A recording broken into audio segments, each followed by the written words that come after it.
Hello and happy Tuesday. My name is Wendy Lee, and you can find me at creativeleeyours.com. I'm an independent Stampin' Up! Demonstrator in the US and thrilled that you're joining me today for our crafty fun. Yay, yay, yay, yay, yay, yay, yay, yay. So, as always, so much going on. So, first, if you're watching this video when it premieres, today is Tuesday, April 1st of 2025. The time flies by. I know. And we have registration going on now for Cultivated Creativity, which is our DIY paper crafting kit. Love it, love it, love it, love it. We are featuring I don't have it out here. I don't have it out here. We are featuring the Mixed Florals stamp and die bundle. You can see a sneak peek of the projects behind my head. Yes, you can. But they are fantastic. We're going to do a little coloring this month. So it's going to be a grand time. So I hope you'll join us for that.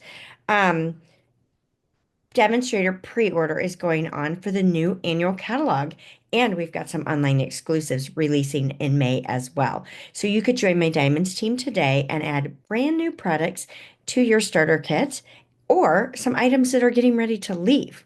Your choice. It's fully customizable, and we'd love to have you join us. So, the best way to stay up to date with everything, though, is to join my email list. Yes, it is.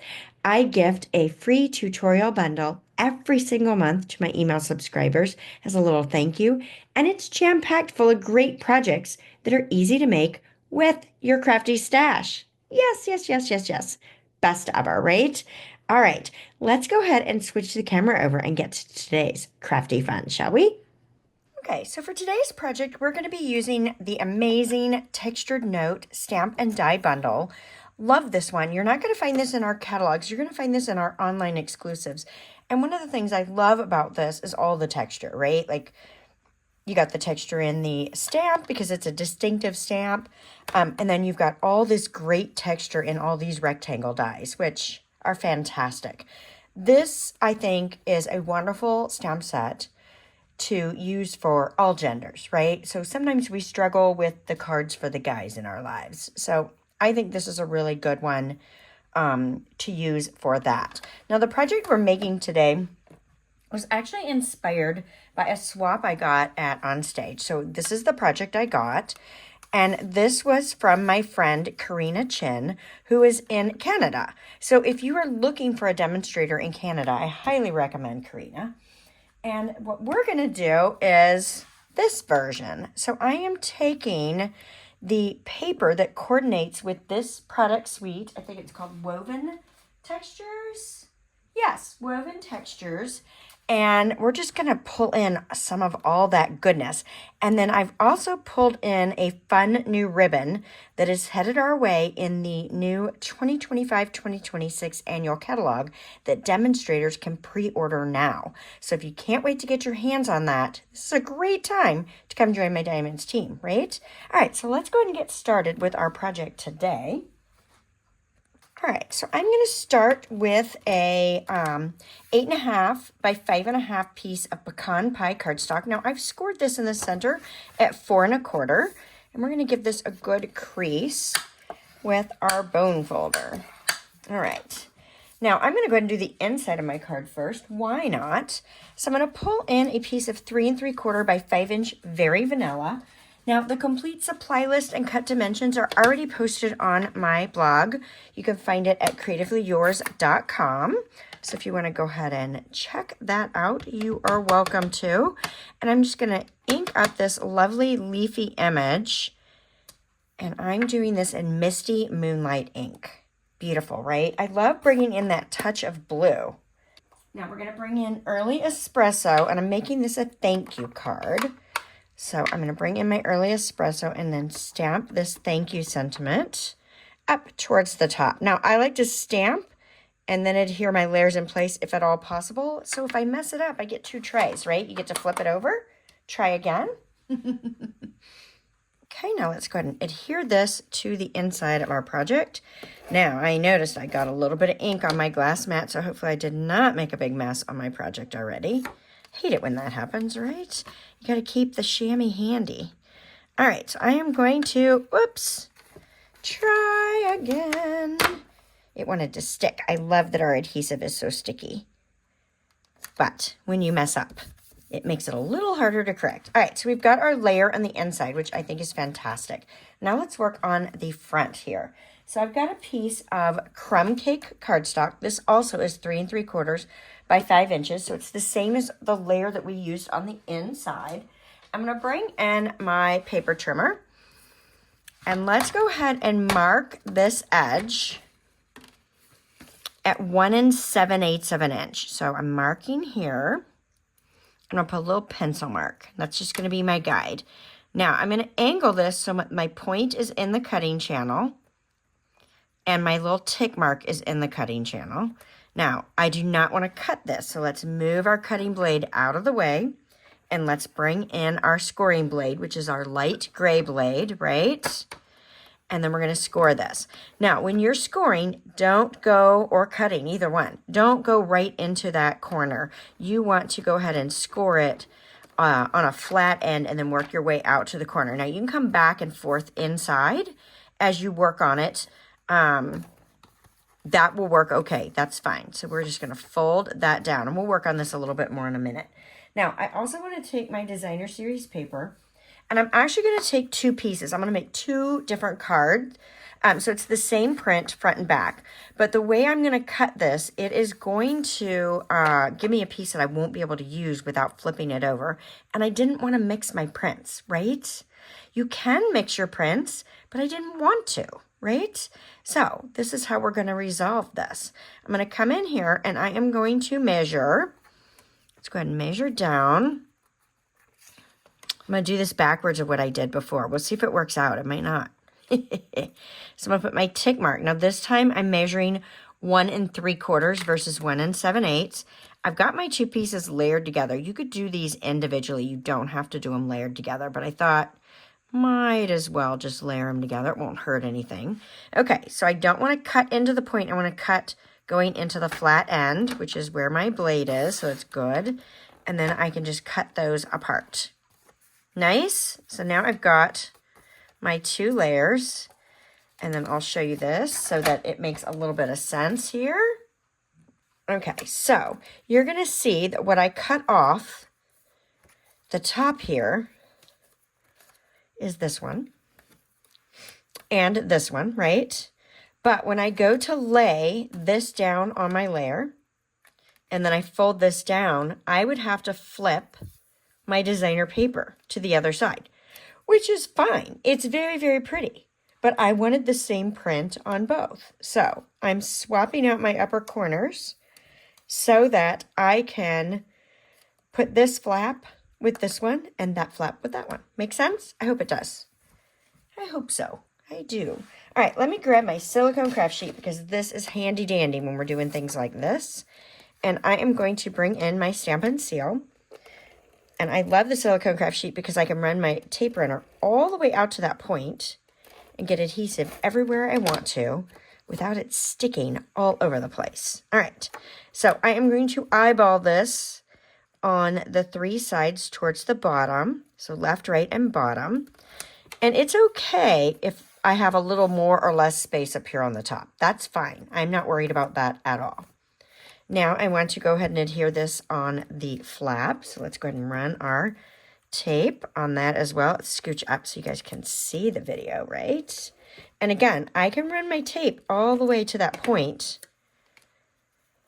Now, if you want a little more space, like I ended up with a narrower border on this turn back because I cut my piece a little bigger than I probably needed to.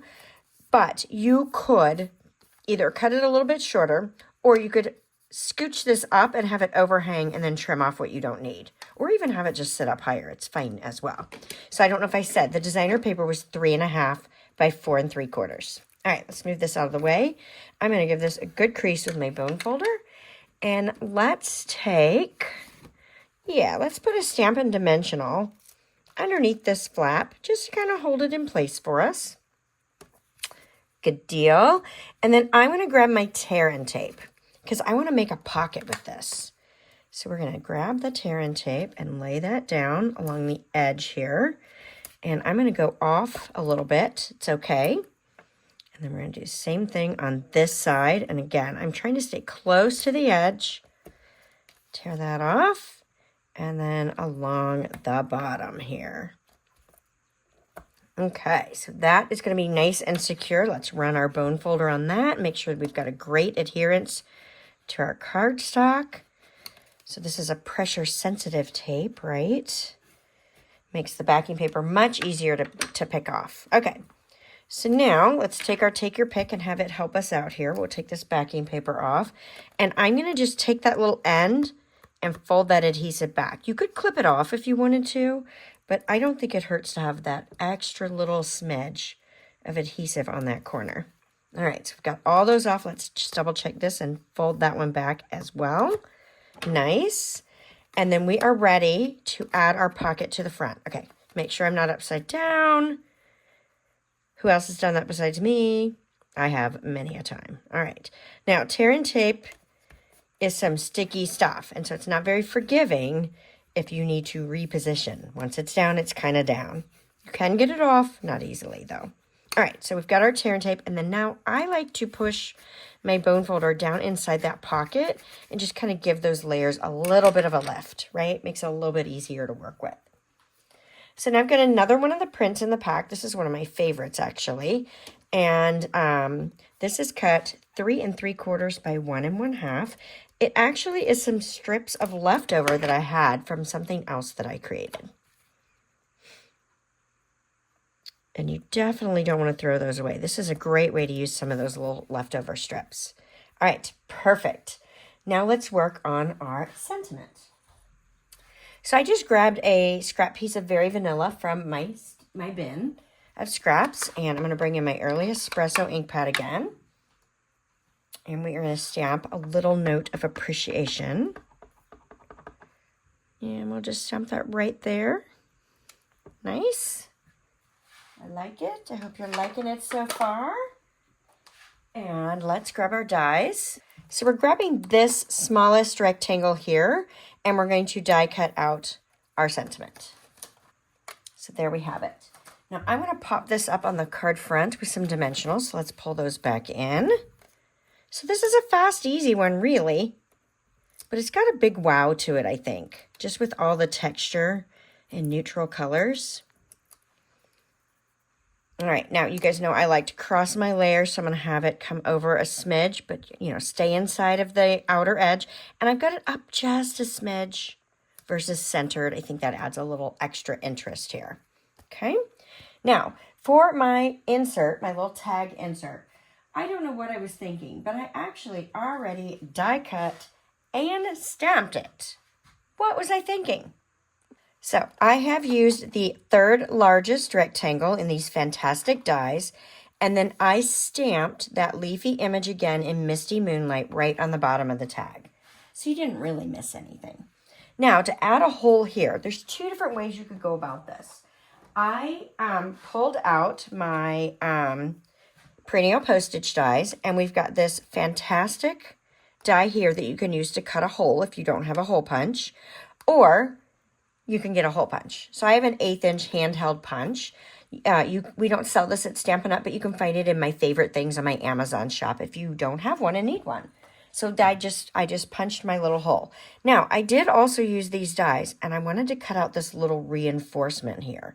So let me get that. I think it adds a nice fun touch. So it's this right here. And so I cut that out of a scrap of early espresso. So I put some adhesive sheet on the back first, so it's already sticky. Die cut it, and then now I can just peel and adhere that right to my card. So let's go ahead and do that. So sorry I did that ahead of time. I wasn't thinking. Oh no, I cut it where there wasn't any adhesive. Wendy. That's what I get for doing it ahead of time, right? All right, we're going to have to go old school on this. Let's put a little bit of liquid glue. I didn't even realize I did that. Well, so much for using the adhesive sheet. Now, because this is going to give me lots of glue ooze, I would let that sit and dry for just a smidge before we go too crazy. So for right now, I'm going to slide it up so it's not in my way. We'll go ahead and measure out our ribbon.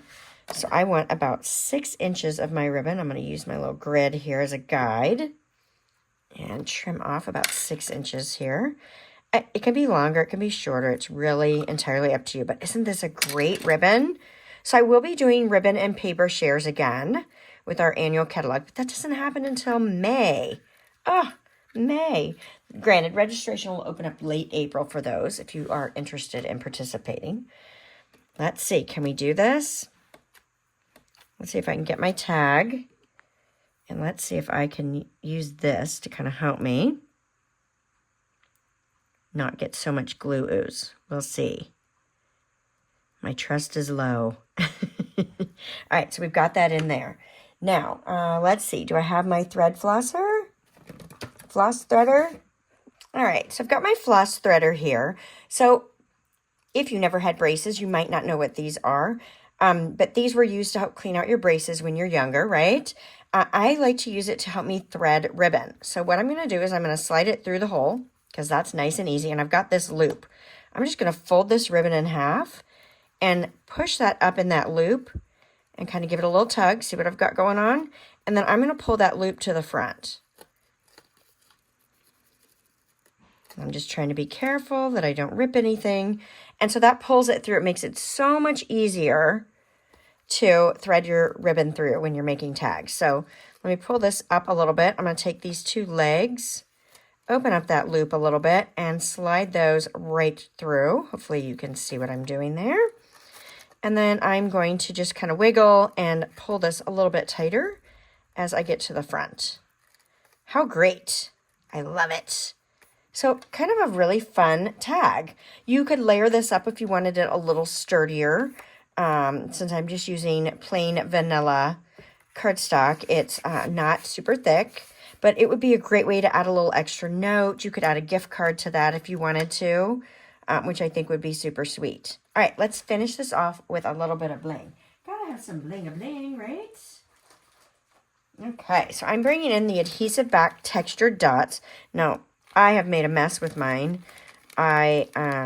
Yeah, I won't even go into all the things that I did and why I have dots everywhere. But, anyway. All right, so I'm going to take this and let's add one right there. Oh, I'm on the back side of the plastic. We'll add one there. And let's add one more right down here. So just another fun layer of texture that you can incorporate in there. Nice. So tell me your favorite. Do you like that print? Or do you like this print better where I flipped it? Just this spot right there. Cute? Love, love, love, love. Love it, love it, love it, love it, love it. All right, I hope you guys give this one a try. Oh, let me pull back in Karina's sample. So again, this is what this project was inspired by. It was a swap I received from my friend Karina Chin in Canada, right?